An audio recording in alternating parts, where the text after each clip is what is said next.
রান্নাঘর থেকে এসে দেখি ঠিক এটার উপরে দাঁড়িয়ে আছে। এটা ছিল না, কাউকেও ঠিক মানে বসতে পারতো না একা একা। আজকে একদিনের মধ্যে মানে উঠে ঠিক দাঁড়িয়ে যাচ্ছে, আর বসেও না ঠিক মতো, মানে বসে আগে আউচ দেখেছ, এরকম তো পরে তুমি ব্যথা পাবে। মাম্মা কি হলো, এই যে এখন পড়ে গেলে তুমি, দেখুন কি একটা অবস্থা। এই ঘোড়াটা তো রাখা যাবে না, এটাকে বারান্দায় রেখে দিতে হবে, না হলে হচ্ছে দেখা যাবে বাচ্চা মানুষ, আমি কোনো কাজও করতে পারবো না।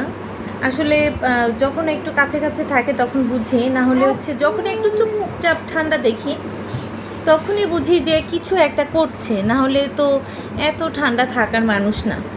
দেখুন ঠিক দাঁড়িয়ে গেছে, কি একটা অবস্থা। মাম্মা পড়ে যাবে তুমি, মা তুমি ব্যথা পাবে, ব্যথা পাবে তুমি, তুমি তার থেকে দোল খাও।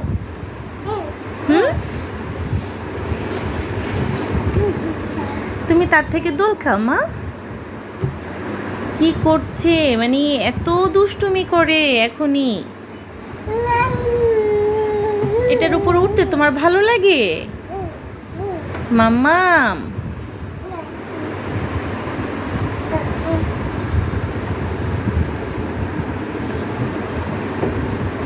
ওই যে কি একটা অবস্থা,